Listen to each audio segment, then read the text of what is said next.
Hi అండి, అందరికీ నమస్తే. అందరూ ఎలా ఉన్నారు? అందరూ బాగుండాలని ఆ దుర్గమ్మ తల్లిని కోరుకుంటున్నాను. ఈరోజు వీడియో వచ్చేసి మీ పార్ట్నర్స్ కరెక్ట్ ఫీలింగ్స్ ఎలా ఉన్నాయి అనేది ఈరోజు చేయబోతున్నాను.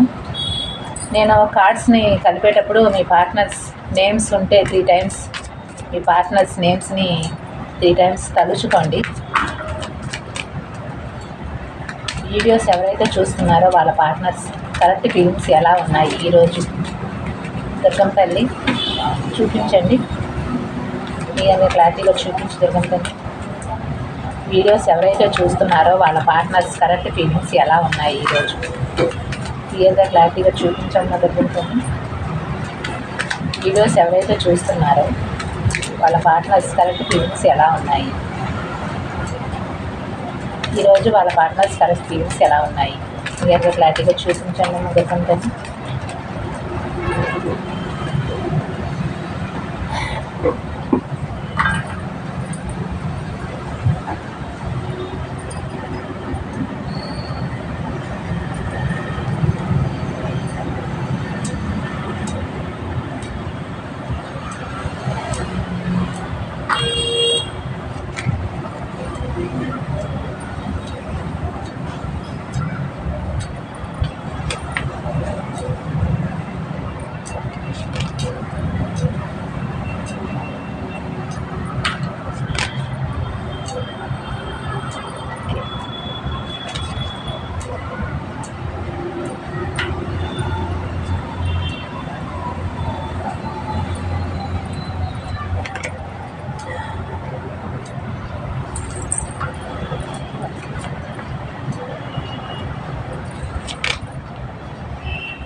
వీళ్ళు గతంలో ఆప్షన్స్ ఏదైతే ఉన్నాయని చూస్ చేసుకొని వెళ్ళిపోయారు.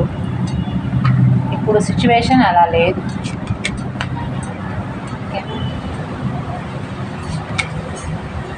ఆప్షన్స్ అంటే ఫ్యామిలీ అయినా అయ్యుండొచ్చు, థర్డ్ పర్సన్ అయినా అయ్యుండొచ్చు.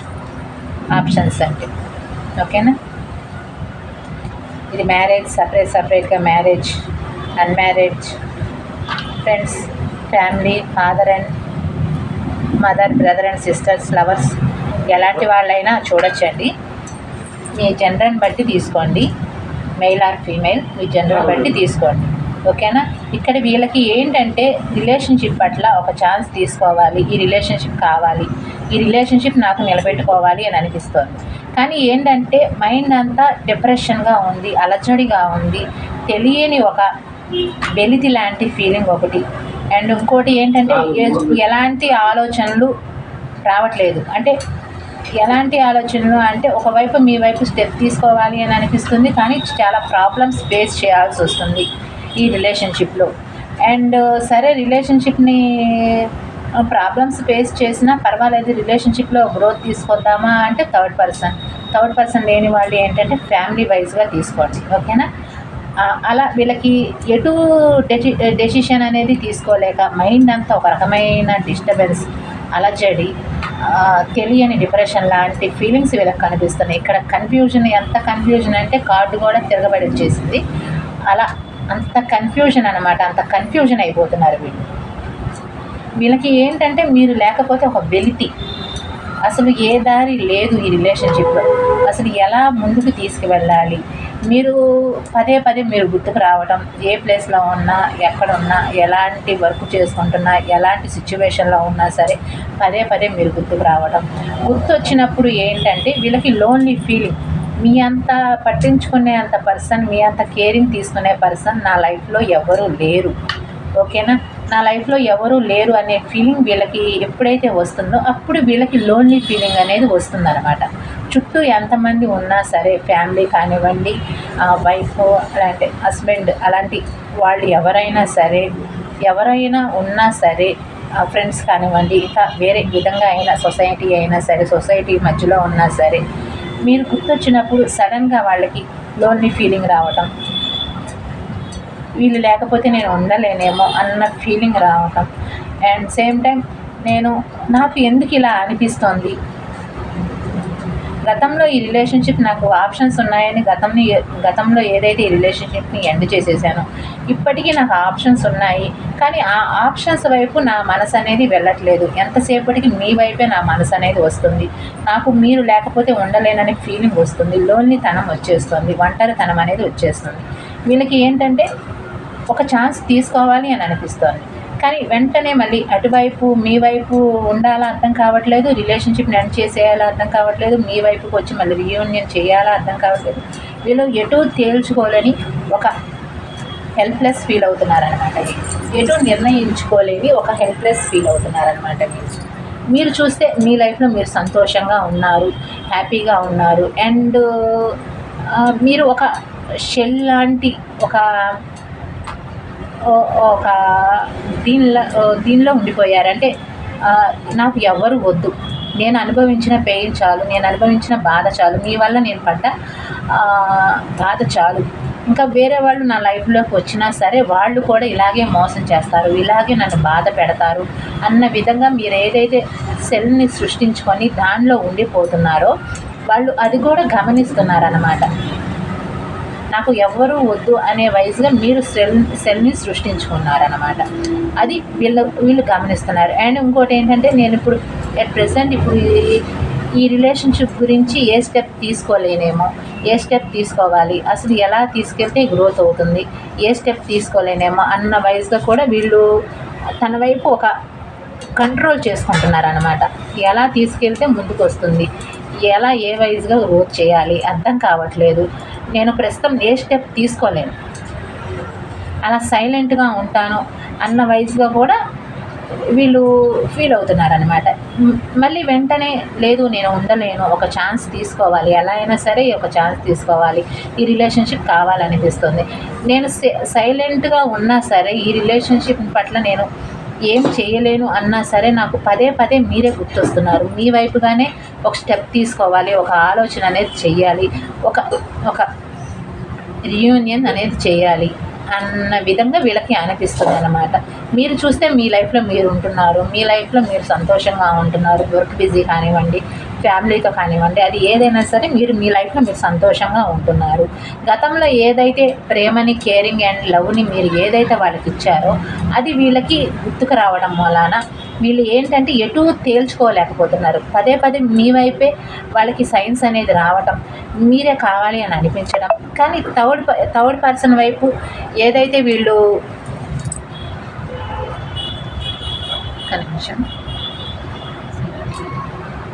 థర్డ్ పర్సన్ వైపు ఏదైతే స్టెప్ తీసుకోవాలి అని ప్రయత్నం గతంలో ఏదైతే చేసి మిమ్మల్ని వద్దనుకుని వాళ్ళ వైపు వెళ్ళిపోయారో వాళ్ళు థర్డ్ పర్సన్ మ్యారేజ్ అయినా చేసుకునే ఉండొచ్చు, ఫ్యామిలీ అని కూడా చెప్పాను కదా, ఆ ఫ్యామిలీ వైపు ఉండాలా, మీ వైపు రావాలా, ఎటు తేల్చుకోలేకపోతున్నారన్నమాట.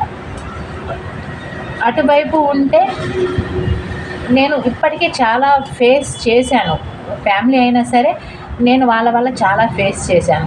అంటే వాళ్ళు ఏంటంటే ఎక్కువ మీ అంత కేరింగ్ చూసుకోరు వాళ్ళు. ఫ్యామిలీ గతంలో ఫ్యామిలీ కానివ్వండి, థర్డ్ పర్సన్ కానివ్వండి, వాళ్ళ వైపు ఎక్కువగా ప్రేమ కేరింగ్ ఉందని వాళ్ళ వైపు వెళ్ళిపోయారు కాబట్టి, మిమ్మల్ని కాదనుకుని వాళ్ళ వైపు వెళ్ళారు కాబట్టి అక్కడ నాకేంటంటే వాళ్ళకి వ్యతిరేకంగా ఉందని అనిపిస్తుంది. అందుకని వీళ్ళు ఎటు తేల్చుకోలేకపోతున్నారు, మీ వైపు రావాలనిపిస్తుంది కానీ ఎటు తేల్చుకోలేకపోతున్నారు. అటువైపు చూస్తే ఫ్యామిలీ, థర్డ్ పర్సన్ అంటే మ్యారేజ్ అయ్యి ఉండొచ్చు, థర్డ్ పర్సన్ని ఎలా వదులుకోవాలి, ఫ్యామిలీని వదులుకొని రాలేను కదా. మీ వైపు చూస్తే మిమ్మల్ని నేను వదులుకోలేను, థర్డ్ పర్సన్ని వదులుకోలేను, మిమ్మల్ని వదులుకోలేను. ఓకేనా? ఇప్పుడు అర్థమైందా? థర్డ్ పర్సన్ని వదులుకోలేను, మిమ్మల్ని వదులుకోలేను, మీరు కావాలి, థర్డ్ పర్సన్ కావాలి, నేను ఎటు తేల్చుకోలేకపోతున్నాను. అంటే రెండు పడవల మీద కాలు పెడితే ఎలా ఉంటుంది అలా ఉంది వీళ్ళ సిచ్యువేషన్. అటు వదిలేస్తే ఇటు రాలేకపోతున్నాను, ఇటు వదిలేస్తే అటు వెళ్ళలేను, సరే రెండు వదిలేద్దామంటే మధ్యలో పడిపోతాను. అన్న వైజ్గా వీళ్ళకి అనిపిస్తుంది అనమాట. గతంలో ధైర్యం చేయలేకపోయాను ఈ రిలేషన్షిప్లో, ఇప్పుడు అట్ ప్రెజెంట్ కూడా ధైర్యం చేయలేకపోతున్నాను. నేను చాలా పెయిన్ అనుభవిస్తున్నాను ఈ రిలేషన్షిప్ మీ వైపుకు రాలేక చాలా పెయిన్ అనుభవిస్తున్నాను, చాలా ఇబ్బంది పడుతున్నాను, చాలా కన్ఫ్యూజన్ వచ్చేస్తుంది, గందరగోళం అయిపోతుంది మనసంతా, చాలా బాధను అనుభవిస్తున్నాను. ఎంత ఫేస్ చేస్తున్నా సరే మీ వైపుగా మీరు చూసినప్పుడు మాత్రం వీళ్ళు మాత్రం చాలా మొండిగా ఉంటున్నారు, తన లైఫ్లో తను ఉన్నట్టుగా ప్రవర్తిస్తున్నారు అన్నమాట. వాళ్ళు ఇంత పెయిన్ అనుభవిస్తున్నా సరే మీ వైపుగా మాత్రం చాలా మొండిగా ఉన్నట్టు, నా లైఫ్లో నేను బిందాస్గా ఉన్నాను, నా లైఫ్లో నేను హ్యాపీగా ఉన్నాను, నా లైఫ్ నాకు ముఖ్యం, నా ఫ్యామిలీ నాకు ముఖ్యం, నా థర్డ్ పర్సన్ నాకు ముఖ్యం అన్నట్టుగా వీళ్ళు ప్రవర్తన మీ వైపు చూపిస్తున్నారన్నమాట. మ్యారేజ్ కాని వాళ్ళకి ఏంటంటే వీళ్ళు ఏంటంటే మిమ్మల్ని మ్యారేజ్ చేసుకోవాలి అంటే ఫ్యామిలీని ఒప్పించుకొని అయినా సరే మీ వైపుగా రావాలి, మిమ్మల్ని మ్యారేజ్ చేసుకోవాలి అని అనిపిస్తుంది. కానీ వెంటనే ఏంటంటే గతంలో నేను ఈ రిలేషన్షిప్ని వద్దు అనుకుని గతంలో పారిపోయాను, ఎండ్ చేసేసాను ఈ రిలేషన్షిప్ని, గతంలో వద్దనుకుని వాకవే చేసేసాను. ఇప్పుడు అట్ ప్రెజెంట్ ఏంటంటే నాకు కావాలి అని అనిపిస్తుంది ఈ రిలేషన్, ఎటు తేల్చుకోలేకపోతున్నాను. మీరు చూస్తే మీరు వర్క్లో బిజీగా ఉంటున్నారు, తనని తను కంట్రోల్ చేసుకుంటూ ఏంటంటే ఇంత బాధను అనుభవిస్తూ కూడా ఆ వర్క్లో బిజీగా ఉండి ఆ బాధని భరించడానికి ప్రయత్నం చేస్తున్నారు. మొండి పర్సన్ అనమాట. ఓకేనా, మీ పర్సన్ అనేది ఇక్కడ కనిపిస్తుంది కదా, మొండి పర్సన్ అనమాట. వర్క్లో ఉండైనా సరే కొద్దిగా గొప్ప మర్చిపోదామని ప్రయత్నం చేసినా సరే వాళ్ళు ఉండబట్టలేకపోతున్నారు అనమాట. పదే మీరు గుర్తొస్తున్నారు వాళ్ళకి, ఎంత వర్క్ బిజీలో ఉన్నా సరే వాళ్ళకి మీరు పదే గుర్తొస్తున్నారు అనమాట. వర్క్లో బిజీగా ఉన్నా సరే మీరు గుర్తొస్తున్నారు, అందుకని బ్లైండ్గా ఒక స్టెప్ తీసుకోవాలి అని అనిపిస్తుంది. కానీ బ్లైండ్గా ఒక స్టెప్ తీసుకుందాము అని అనిపించినప్పుడు ఫ్యామిలీ గుర్తుకు రావటం, థర్డ్ పర్సన్ గుర్తుకు రావటం, వీళ్ళు ఏంటంటే ఎటు తేల్చుకోలేకపోవటం వల్ల ఆగిపోయారనమాట మధ్యలోనే. మీరంటే చాలా ఇష్టం ఉంది, చాలా ప్రేమ ఉంది, అందుకని ఒక ఛాన్స్ తీసుకోవాలి అని అనిపిస్తుంది వీళ్ళకి. నైట్ టైం నిద్ర పట్టట్లేదు. చెప్పాను కదా థర్డ్ పర్సన్ వచ్చారు. థర్డ్ పర్సన్ ఏదైతే ఉన్నారో వాళ్ళు ఫ్యామిలీ అయ్యి ఉండొచ్చు, థర్డ్ పర్సన్ అంటే మ్యారేజ్ అయ్యి ఉండొచ్చు. మ్యారేజ్ అయితే మాత్రం ఎలా ముందుకు తీసుకెళ్ళాలి, రేపటి నాడు వాళ్ళకి తెలిస్తే ప్రాబ్లమ్స్ వస్తాయి, ప్రాబ్లమ్స్ ఫేస్ చేయాలి, నేను ఏ విధంగా చేయాలి, నేను ఏ విధంగా చేస్తే ఈ రిలేషన్షిప్ గ్రోత్ అవుతుంది, వాళ్ళకి తెలియకుండా స్టేబుల్ రిలేషన్షిప్ స్టార్ట్ చేద్దామా అంటే ఒకవేళ వాళ్ళకి తెలిస్తే ప్రాబ్లమ్స్ వస్తాయి. అంటే థర్డ్ పర్సన్కి కొంతమందికి మాత్రం థర్డ్ పర్సన్ వాళ్ళకి మాత్రం తెలిసి ఉండొచ్చు, గొడవలు జరిగి ఉండొచ్చు, వాటి వల్ల కూడా వీళ్ళకి ఏంటంటే ఎటు తేల్చుకోలేక స్టక్ అయిపోయారనమాట. కాల్స్ కానీ మెసేజ్ కానీ చేయొద్దు, నువ్వు మాట్లాడొద్దు, ఇలా అయితే నేను ఉండను అని ఏదైనా చెప్పి ఉండొచ్చు థర్డ్ పర్సన్ వీళ్ళ వైపుగా. వాళ్ళు ఏంటంటే ఎటు తేల్చుకోలేకపోతున్నారు. వాళ్ళు ఎంత స్టాప్ చేసినా సరే, థర్డ్ పర్సన్ స్టాప్ చేసినా సరే వీళ్ళు ఆగలేకపోతున్నారు అనమాట, ఉండబట్టలేకపోతున్నారు, ఆగలేకపోతున్నారు. అందుకని వీళ్ళకి ఒక ఛాన్స్ తీసుకోవాలనిపిస్తుంది. మీరంటే ఇష్టం ఉంది, మీరంటే చాలా ప్రేమ ఉంది, ఆ ఇష్టాన్ని ప్రేమని మీకు చెప్పాలి అని అనిపిస్తుంది వీళ్ళకి. అందుకని ఒక ఛాన్స్ తీసుకోవాలి అని అనిపిస్తుంది. ఎంత థర్డ్ పర్సన్ ఉన్నా మీరంటే కూడా నాకు ఇష్టం ఉంది అని చెప్పాలి అని అనిపిస్తుంది. కానీ వీళ్ళకి ఏంటంటే ఆ థర్డ్ పర్సన్ ఏమన్నా ఇంకా గమనిస్తున్నారేమో, నేను ఏం చేస్తున్నాను, ఏంటి, ఎలా ఉన్నాను, ఏంటని గమనిస్తున్నారేమో అన్నట్టుగా వీళ్ళు ఆలోచన చేస్తున్నారు అన్నమాట. దానికి వల్ల వీళ్ళకి నైట్లు నిద్ర పట్టకపోవటం, ఎటు తేల్చుకోలేకపోవటం, మైండ్ డిప్రెషన్ లాగా ఉండటం, అంత కన్ఫ్యూజన్ ఉందో. ఇక్కడ కార్డు చూసారా, తిరగబడి వచ్చింది కార్డు. ఇంకా చూపించండి అమ్మ దగ్గర, ఇంకా క్లియర్గా క్లారిటీగా చూపించండి, ఇంకా క్లియర్గా క్లారిటీగా చూపించండి దగ్గర, ఇంకా క్లారిటీగా చూపించండి.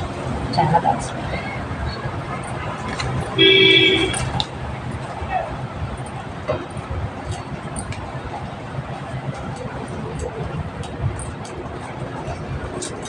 క్లియర్గా క్లారిటీగా చూపించండి, ఇంకా చూపించండి,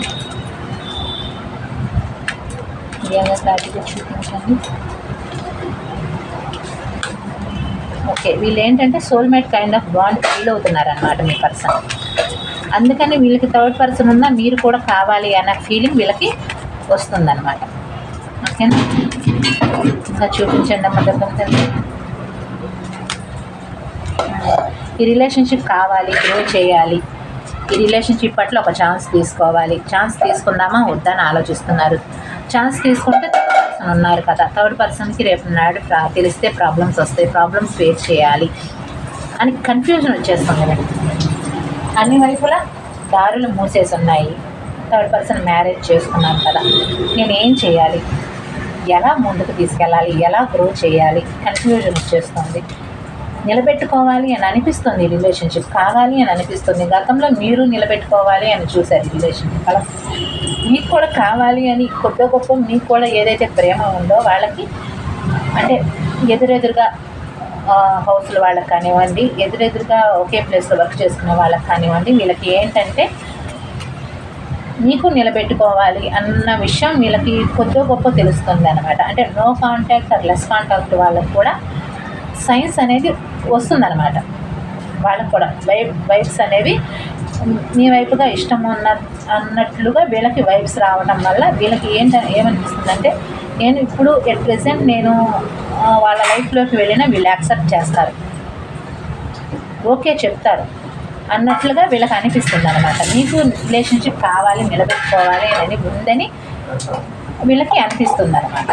హార్ట్ బ్రేక్ ఉందన్నమాట. ఎటు తేల్చుకోలేకపోవటం వల్ల థర్డ్ పర్సన్ మూలాన కానివ్వండి, వీళ్ళకి ఎటు తేల్చుకోలేక చాలా పెయిన్ కూడా అనుభవిస్తున్నారు. ఎంత పెయిన్ అనుభవిస్తున్నారో హార్ట్ బ్రేక్ సిచ్యువేషన్లో ఉన్నారన్నమాట. అట్ ప్రెసెంట్ వీళ్ళకి హార్ట్ బ్రేక్ సిచ్యువేషన్ కూడా వచ్చిందనమాట. మీతో చాలా సంతోషంగా ఉండాలి అని అనిపిస్తుంది. గతంలో మీరు ఏదైతే బాధపడ్డారో, ఫేస్ చేశారో, తన వల్ల ఏదైతే ఇబ్బంది పడ్డారో అది ఇప్పుడు నేను చేయదలుచుకోలేదు. ఎందుకంటే నేను నిలబెట్టుకుంటే మాత్రమే మీ లైఫ్లోకి రావాలి, లేకపోతే లేదు. ఇప్పుడు మళ్ళీ మీ లైఫ్లోకి వచ్చి నేను ఒకవేళ ఆన్ ఆఫ్ చేస్తే మాత్రం అది మళ్ళీ మోసమే అవుతుంది. మళ్ళీ మీరు తర్వాత మళ్ళీ నన్ను నమ్మరు. మళ్ళీ ఒకసారి మోసం చేశాను, రెండోసారి మళ్ళీ మోసం అంటే ఇక ఇంకొకసారి నాకు ఛాన్స్ ఉండదు, అవకాశం ఉండదు మళ్ళీ రిలేషన్షిప్ నిలబెట్టుకోవడానికి. నేను నిలబెట్టుకునేటట్లయితేనే మళ్ళీ నేను మీ లైఫ్లోకి రావాలి. గతంలో మీరు పడ్డ బాధ, పెయిన్ అవి నాకు తెలుసు.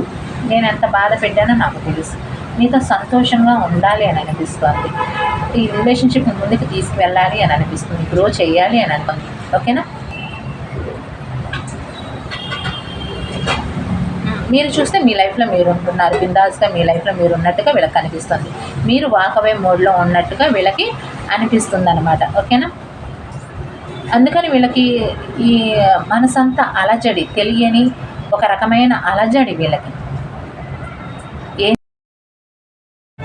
ఎలా ఈ రిలేషన్షిప్ను ముందుకు తీసుకువెళ్ళాలి, ఎలా ఈ రిలేషన్షిప్ పట్ల ఒక గ్రోత్ తీసుకురావాలి అన్నట్లుగా వీళ్ళకి కన్ఫ్యూజన్ అనేది, మనసులో ఒక తెలియని అలజడి అనేది వీళ్ళకి అనిపిస్తుంది అన్నమాట. ఓకేనా? వీళ్ళైతే ఆన్ ఆఫ్ సిచ్యువేషన్లోనే ఉన్నారండి. ఎట్ ప్రెసెంట్ అయినా సరే ఈ వీకెండ్లోపు కొంతమందికి మాత్రం కాల్స్ కానీ మెసేజ్ కానీ చేసే అవకాశం ఉంది. కొంతమందికి మాత్రం అసలు ఏ స్టెప్ తీసుకోవట్లేదు వాళ్ళు. ఎందుకంటే థర్డ్ పర్సన్ ఉన్నారు కదా, ఒకవేళ నేను ఫోన్ కానీ కాల్ కానీ మెసేజ్ కానీ చేస్తే వాళ్ళ లైఫ్లో థర్డ్ పర్సన్ ఉన్నా సరే, మీ లైఫ్లో థర్డ్ పర్సన్ ఉన్నా సరే, వాళ్ళు ఏంటంటే వాళ్ళకి తెలుస్తుందేమో, ప్రాబ్లమ్స్ వస్తాయేమో, ప్రాబ్లమ్స్ ఫేస్ చేయాలేమో అన్నట్టుగా వాళ్ళని స్టాప్ చేసుకుంటున్నారు అనమాట. ఇది సెకండ్ కేటగిరీస్ వాళ్ళకండి.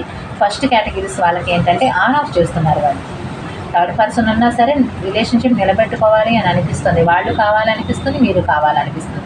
వాళ్ళు ఏంటంటే థర్డ్ పర్సన్ తెలిస్తే ప్రాబ్లమ్స్ వస్తాయేమోనని వాళ్ళకి తెలియకుండా కాల్స్ కానీ మెసేజ్ కానీ చేస్తుండొచ్చు.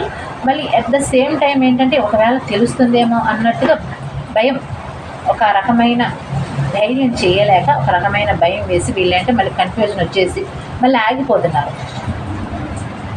సొసైటీకి సమాధానం చెప్పాల్సి వస్తుంది, ఫ్యామిలీకి సమాధానం చెప్పాల్సి ఉంటుంది, థర్డ్ పర్సన్కి చెప్పాల్సి వస్తుంది, క్వశ్చన్స్కి సమాధానం చెప్పాల్సి ఉంటుంది. అంటే మీ వైపుగా వస్తే, మీ వైపుగా మాట్లాడితే క్వశ్చన్స్ వేస్తారు కాబట్టి వాళ్ళకి సమాధానం చెప్పాలి. అది ఎలా, ఏ విధంగా చెప్పాలి, దాని గురించి ఆలోచిస్తూ వీళ్ళకి ఏంటంటే ఆన్ ఆఫ్ చేస్తారు.